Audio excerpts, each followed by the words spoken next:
दोस्तों, ज्योग्राफी की online class में आपका स्वागत है। आज हम लेके चल रहे हैं महासागरीय जलमार्ग। महासागरीय जलमार्गों में अपन पिछली क्लास में एक जलमार्ग के बारे में पढ़ चुके हैं जिसका नाम था उत्तरी अटलांटिक जलमार्ग। कौन सा जलमार्ग? उत्तरी अटलांटिक जलमार्ग। इसके संदर्भ में अपन लोग पिछली क्लास में पढ़ चुके हैं, एक बार और देख लो। उत्तरी अटलांटिक जो जलमार्ग है पूरे विश्व का सबसे व्यस्ततम जलमार्ग है, व्यस्ततम जलमार्ग है।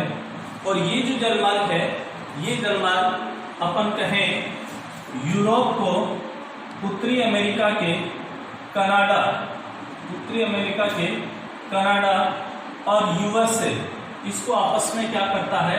जोड़ता है। इस प्रकार से है कि इन यूरोपीय राष्ट्रों को इस अटलांटिक महासागर से होते हुए इधर अपन बात करें तो उत्तरी अमेरिका के कनाडा और यूरोप को आपस में क्या करता है? जोड़ता है। तो यहाँ पे जो जलमार्ग है वो आपका जलमार्ग है उत्तरी अटलांटिक जलमार्ग। उत्तरी अटलांटिक जलमार्ग जो विश्व का सबसे व्यस्ततम जलमार्ग है, तथा ये कहें कि इस उत्तरी अटलांटिक जलमार्ग के द्वारा जो अंतर्राष्ट्रीय व्यापार होता है, उस अंतर्राष्ट्रीय व्यापार का लगभग 1/4 भाग इसी जलमार्ग के द्वारा परिवहित किया जाता है। तथा अपन कहें कि लगभग इस जलमार्ग पर या पूरे विश्व में लगभग 50 समुद्री पतन है। उन समुद्री पतनों में से 30 समुद्री पतन या बंदरगाह इसी जलमार्ग पर क्या है? अवस्थित है। इसके बारे में अपन पहले पढ़ चुके हैं। नेक्स्ट जो दूसरा प्रमुख महासागरीय जलमार्ग है वो है आपका भूमध्य सागरीय हिंद महासागरीय जलमार्ग। दूसरा जो महत्वपूर्ण जलमार्ग है भूमध्य सागरीय हिंद महासागरीय जलमार्ग। अब सबसे पहले इस जलमार्ग की अपन बात कर रहे हैं कि ये जलमार्ग है कहाँ पे। तो देखो, ये है आपका यूरोप के दक्षिण में और अफ्रीका के उत्तर में। कौन सा सागर है? भूमध्य सागर। और अफ्रीका के पूर्वी भाग में बाहर निकला हुआ जो हिस्सा है उसे अपन बोलते हैं लाल सागर। और ये भारत के दक्षिण की बात करें तो यहाँ पे पड़ता है हिंद महासागर। कौन सा महासागर? हिंद महासागर। अब नाम क्या दिया है? भूमध्य सागरीय हिंद महासागरीय जलमार्ग। अब इस भूमध्य सागर, लाल सागर और हिंद महासागर, इस जलमार्ग की अपन यहाँ पे क्या करेंगे? बात करेंगे। तो मैं पहले बता दूं आपको, ये जो भूमध्य सागरीय हिंद महासागरीय जलमार्ग है, ये पूरे विश्व का सबसे लंबा क्या है? व्यापारिक जलमार्ग है। व्यापारिक जलमार्ग अर्थात पूरे विश्व का सबसे लंबा व्यापारिक, जितने भी महासागरीय जलमार्ग हैं उन महासागरीय जलमार्गों में से बात करें तो ये जलमार्ग सबसे लंबा व्यापारिक क्या है? जलमार्ग। इस प्रकार से है कि यूरोप से, जैसे ये मान लो कि कोई भी यूरोपीय व्यापारी अगर उसे कहाँ आना हो, एशिया में आना हो, तो वो क्या करता है? यूरोप से अटलांटिक महासागर में प्रवेश करता है। अटलांटिक महासागर से होते हुए कहाँ आता है? भूमध्य सागर आता है। और भूमध्य सागर से आगे यहाँ देखें तो भूमध्य सागर और लाल सागर, इन दोनों को इस प्रकार से क्या किया गया है? जोड़ा गया है। और जोड़कर यहाँ पे स्वेज नहर का क्या किया गया है? निर्माण किया गया है। तो भूमध्य सागर से स्वेज नहर आए और स्वेज नहर से लाल सागर आए और लाल सागर से आते हुए हम कहाँ पर पहुंच गए? हिंद महासागर में पहुंच गए। और हिंद महासागर से होते हुए अपन एशियाई राष्ट्रों में, ऑस्ट्रेलिया में, और अपन बात करें तो ऑस्ट्रेलिया के पास छोटा सा एक द्वीपीय देश है जिसका नाम है न्यूजीलैंड। यहाँ तक अपन लोग क्या होते हैं? इस जलमार्ग के द्वारा पहुंचते हैं। तो अपन ये कहें कि ये जो आपका भूमध्य सागरीय हिंद महासागरीय जो जलमार्ग है, ये जलमार्ग अपन बात करें तो एशिया के या कहें विश्व के सबसे बड़े स्थल भाग और विश्व की सबसे अधिक जनसंख्या वाले क्षेत्रों को आपस में क्या करता है, जोड़ता है। कैसे जोड़ता है कि विश्व का सबसे बड़ा स्थलीय भाग कौन सा है, एशिया, और विश्व की सबसे अधिक जनसंख्या इस क्षेत्र में निवास करती है, एशिया में, चीन में। भाई विश्व की सबसे अधिक जनसंख्या कहाँ पे है, चीन में। तो चीन और उसके बाद में भारत, तो विश्व की सर्वाधिक जनसंख्या वाले क्षेत्र को और विश्व के सर्वाधिक स्थल भाग को ये जो जलमार्ग है ये आपस में क्या करता है, जोड़ता है।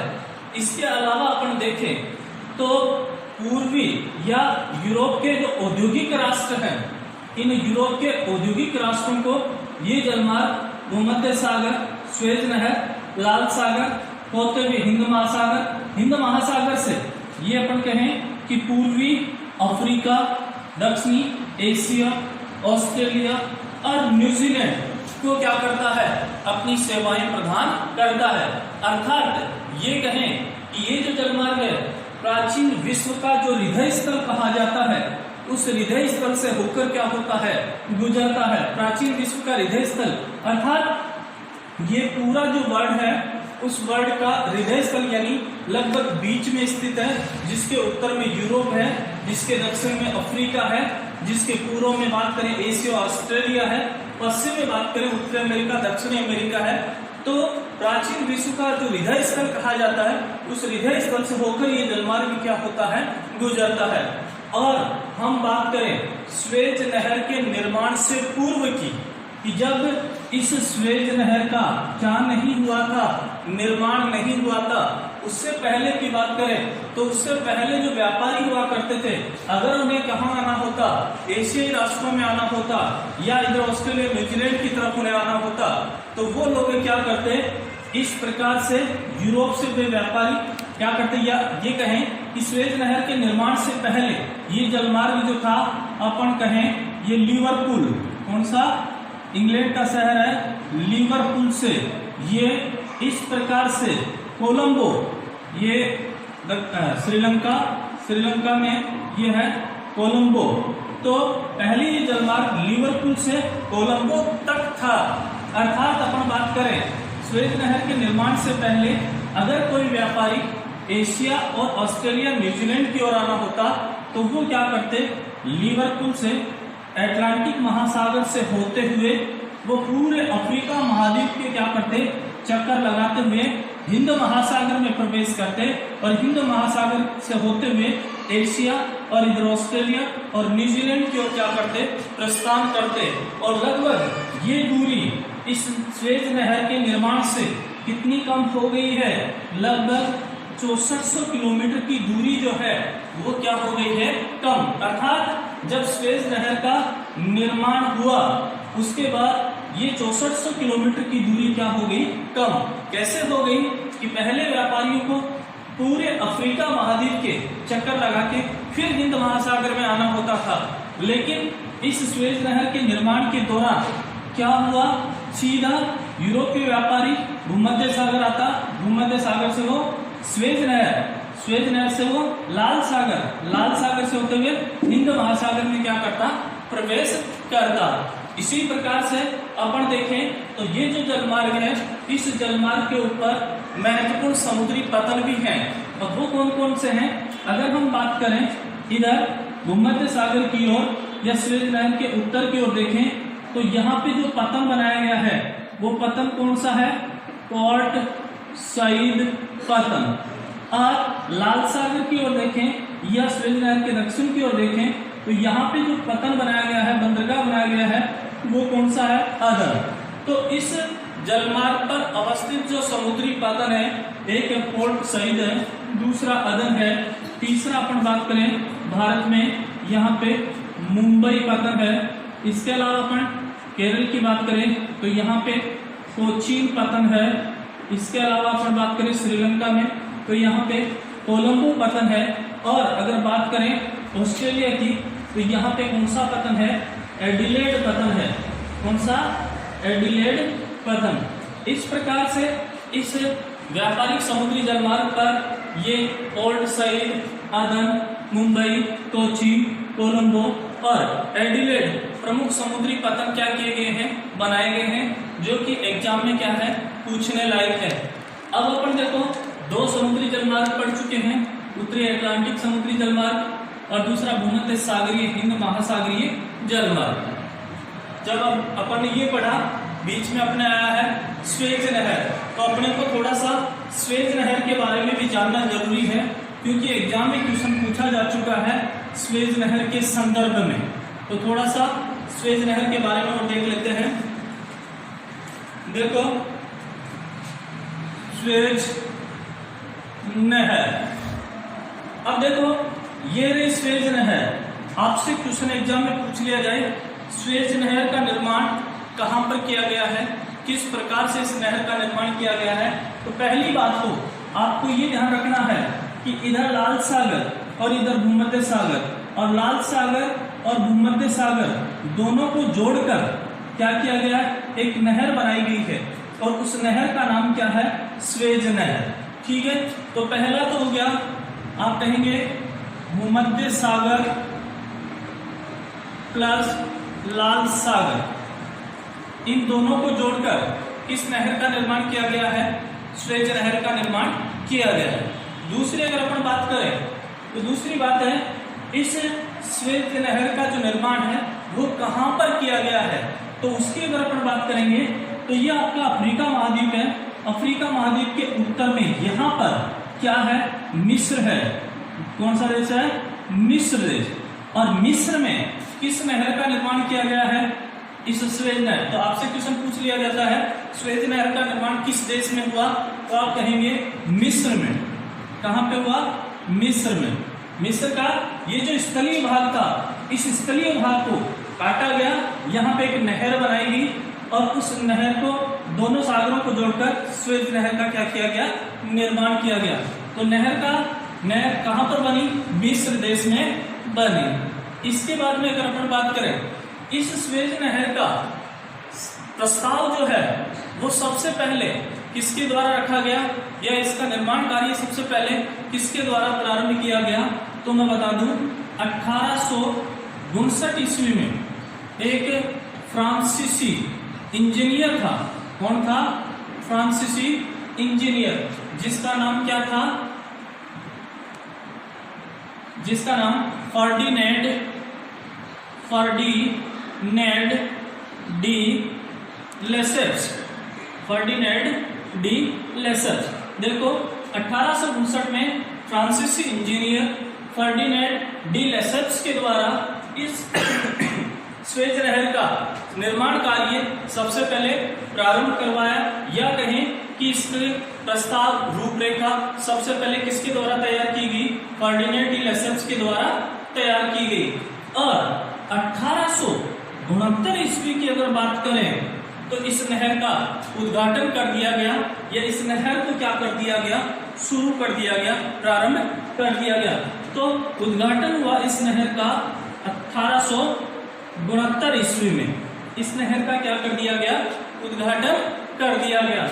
इसके बाद में देखें इस नहर की जो लंबाई है, क्योंकि बोर्ड एग्जाम में एक बार क्वेश्चन पूछा जा चुका है स्वेज नहर की और पनामा नहर की लंबाई, दोनों की लंबाई पूछी थी, तो आपको मालूम होना चाहिए स्वेज नहर की जो लंबाई है वो 162 किलोमीटर, यानी लगभग 162 किलोमीटर की दूरी में इस स्वेज नहर का क्या किया गया है, निर्माण किया गया है। और अगर इसकी चौड़ाई की बात करें तो लगभग 60 मीटर, और इसकी गहराई की बात करें तो लगभग कितने मीटर है, 10 मीटर। अर्थात अपन ये कह सकते हैं कि स्वेज नहर की ये टोटल जो लंबाई है, ये लंबाई लगभग भूमध्य सागर और लाल सागर के बीच जो स्थलीय भाग था, जिसको काट कर इसका निर्माण किया गया, तो इसकी लंबाई लगभग 162 किलोमीटर, ये इसकी लंबाई है। इसकी चौड़ाई लगभग 60 मीटर, और इसकी गहराई की बात करें तो लगभग कितनी, इसकी गहराई है 10 मीटर। ये स्वेज नहर की लंबाई, चौड़ाई और गहराई है। इसके बाद में अपन बात करें तो लगभग 1966 ईस्वी में, कब है, 1966 1956 ईस्वी में, सॉरी 1956 ईस्वी में इसका क्या कर दिया गया, राष्ट्रीयकरण। मिस्र में सुएज नहर का ये कहें कि राष्ट्रीयकरण कर दिया गया मिस्र सरकार के द्वारा। मिस्र सरकार के द्वारा इसका क्या किया गया, राष्ट्रीयकरण किया गया। राष्ट्रीयकरण का मतलब क्या होता है, अपन कहें कि 1956 ईस्वी में मिस्र सरकार ने इस सुएज नहर को अपने अधिकार क्षेत्र में क्या कर लिया, ले लिया। और इसके बाद में अगर अपन बात करें तो 1967 ईस्वी में संयुक्त राष्ट्र संघ के द्वारा, 1967 ईस्वी में यूएनओ संयुक्त राष्ट्र संघ के द्वारा इसे क्या कर दी गई, सहमति प्रदान कर दी गई। सहमति प्रदान कर दी गई। 56 में इसका मिस्र सरकार ने क्या किया, राष्ट्रीयकरण किया। और 1967 ईस्वी की बात करें तो 1967 ईस्वी में यूएनओ संयुक्त राष्ट्र संघ के द्वारा इसे क्या कर दिया गया, सहमति प्रदान कर दी गई। इसके अलावा अगर अपन देखें तो इस नहर में प्रतिदिन लगभग 100 जलियान जो हैं वो इस नहर में प्रतिदिन क्या करते हैं, आवागमन करते हैं। और अपन कहें तो ये जो नहर है मुख्य रूप से यूरोपीय औद्योगिक राष्ट्रों को, इनको इन यूरोपीय औद्योगिक राष्ट्रों को एशियाई, ऑस्ट्रेलिया और न्यूजीलैंड, और इधर बात करें तो उत्तरी अमेरिका और दक्षिणी अमेरिका, इन सब को आपस में जोड़ता, अर्थात पूरे विश्व को ये अपनी सेवाएं क्या करता है, प्रदान करता है। पूरा वर्ल्ड इस जलमार्ग से क्या है, आपस में जुड़ा हुआ है। इस प्रकार से सुएज नहर की लगभग अपन बात करें तो महत्वपूर्ण बातें क्या हुई, कंप्लीट। इसके बाद में ये आपको सरफेस सुएज नहर के संदर्भ में आपको थोड़ी सी बातें ध्यान रखनी होंगी।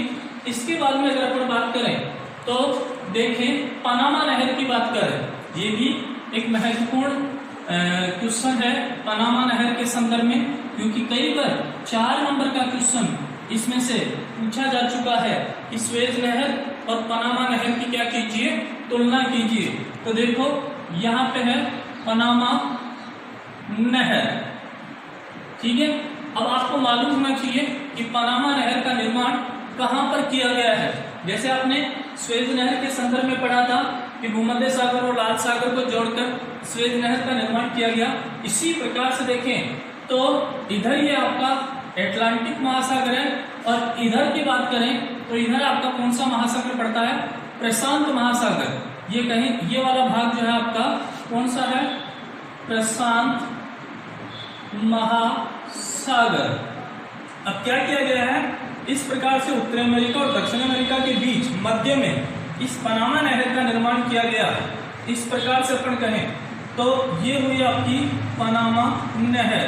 अब पनामा नहर जो है वो कहें अटलांटिक महासागर को प्रशांत महासागर से आपस में क्या करती है, जोड़ती है। अर्थात अटलांटिक महासागर को प्रशांत महासागर से जोड़ने वाला जो व्यापारिक जलमार्ग है उसे अपन किस नाम से जानते हैं, पनामा नहर के नाम से जानते हैं। और अगर इसकी बात करें तो इस नहर का जो उद्घाटन किया गया था 15 अगस्त 1914 ईस्वी को पनामा नहर का क्या किया गया था, उद्घाटन किया गया था। हालांकि अगर अपन बात करें इस पनामा नहर की तो इसका विचार बहुत पहले लगभग 16वीं शताब्दी से ही 16वीं शताब्दी में ही पनामा नहर पर क्या किया जा चुका है, विचार विमर्श किया जा चुका है। लेकिन एक बहुत बड़ी समस्या ये थी इस नहर के निर्माण में कि ये पनामा नहर वाला, जहाँ पे इस पनामा नहर का क्या किया गया है, निर्माण कार्य किया गया है, ये भाग कैसा था, पर्वतीय था, पठारी था, उबड़ खाबड़ भूभाग था, जिसके कारण इस पर लंबे समय तक क्या होता रहा, विचार विमर्श होता रहा।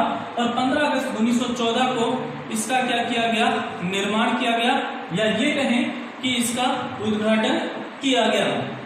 इसके बाद में अपन देखें तो इस नहर पर, यानी नहर का विचार 16वीं शताब्दी में आरंभ हुआ। नहर बनाने की योजना के क्रियान्वयन में बहुत सारे वर्ष लगे।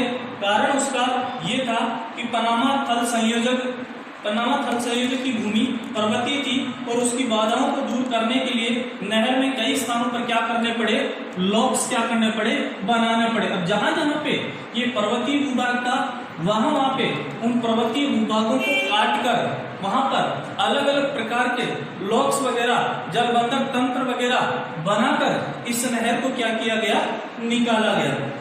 फिर अगर अपन बात करें तो 1 जनवरी 2000 को पनामा नगर के नियंत्रण में, अर्थात 1 जनवरी 2000 ईस्वी को, 1 जनवरी 2000 ईस्वी को इसे पनामा नगर के नियंत्रण में क्या कर लिया गया, ले लिया गया। पनामा नहर या पनामा नगर, अब पनामा नगर क्या है, यहाँ पे एक शहर है जिसका नाम अपन कहें, जहाँ पे पनामा नहर है उसी के नजदीक पनामा नगर है। और इस पनामा नगर के द्वारा 1 जनवरी 2000 ईस्वी को इस पर क्या कर लिया गया, नियंत्रण स्थापित कर लिया गया। और अपन कहें तो इस नहर पर 6 जलबंधक तंत्र भी क्या किए गए हैं, बनाए गए हैं। साथ ही 3 लॉक्स प्रणाली के तहत इस पनामा नहर को जलयान क्या करते हैं, पार करते हैं। अब 3 लॉक्स प्रणाली कौन सी है, 3 लॉक्स प्रणाली की अगर अपन बात करें तो सबसे पहले देखें गातुन लॉक्स, जो कि यहाँ अटलांटिक महासागर के किनारे पर एक लॉक है, गातुन लॉक्स प्रणाली। दूसरा ये पनामा नहर जो है, इस पनामा नहर के मध्यवर्ती भाग में जो है उसका नाम है पेड्रोमिकट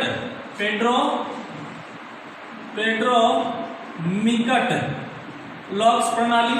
और इधर प्रशांत महासागर के सिरे पर बात करें तो यहाँ पे जो लॉक्स प्रणाली है मीराफ्लॉर्स लॉक्स, कौन सा, मीराफ्लॉर्स लॉक्स। इस प्रकार से यानी अपन बात करें तो इस पनामा नहर पे 3 लॉक्स प्रणालियां बनाई गई हैं। और वो कहां कहां पे बनाई गई हैं, जहां पर अपन बात करें पर्वतीय भूभाग था, पठारी उबड़-खाबड़ भूभाग था, वहां पे जलयानों को आसानी से क्या किया जा सके, इस लॉक्स प्रणाली के तहत, इस नहर प्रणाली के तहत इन जलयानों को अटलांटिक महासागर से प्रशांत महासागर में क्या किया जा सके, प्रवेश दिलाया जा सके। इसके लिए 3 लॉक्स प्रणाली जो कि अटलांटिक सिरे के ऊपर गातुन लॉक्स, पनामा नहर के मध्य भाग में स्थित पेड्रोमिकट लॉक्स, और प्रशांत महासागर की बात करें तो यहाँ मीराफ्लॉर्स लॉक्स क्या किया गया है, निर्माण किया गया है। इस प्रकार से अपन देखें तो इधर न्यूयॉर्क है, आपने पढ़ा होगा न्यूयॉर्क शहर, और इधर सैन फ्रांसिस्को, कौन सा, सैन फ्रांसिस्को। इनके बीच की जो दूरी है वो दूरी इस पनामा नहर या पनामा जलमार्ग के जरिए क्या होती है, कम होती है। यानी लगभग अपन बात करें तो 13,000 किलोमीटर की दूरी इस जलमार्ग के जरिए क्या होती है, कम होती है। हालांकि स्वेज नहर की तुलना में इस पनामा नहर का जो महत्व है, आर्थिक जो महत्व है वो क्या है, स्वेज नहर का आर्थिक महत्व अधिक है और पनामा नहर का आर्थिक महत्व जो है वो क्या है, कम है। इस नहर पे 6 जलबंधक तंत्र बनाए गए हैं, जबकि स्वेज नहर की बात करें तो स्वेज नहर पे एक भी जलबंधक तंत्र नहीं बनाया गया है। इस प्रकार से आज आपने पढ़ा मुख्य रूप से उत्तरी अटलांटिक जलमार्ग, दूसरा आपने पढ़ा भूमध्य सागरीय हिंद महासागरीय जलमार्ग, और इसी के साथ स्वेज नहर और पनामा नहर के बारे में आपने पढ़ा। महत्वपूर्ण जो जलमार्ग थे मैंने आपको इस वीडियो के माध्यम से आपको अवगत करा दिया। नेक्स्ट जो टॉपिक होगा वो अगली क्लास में होगा। धन्यवाद।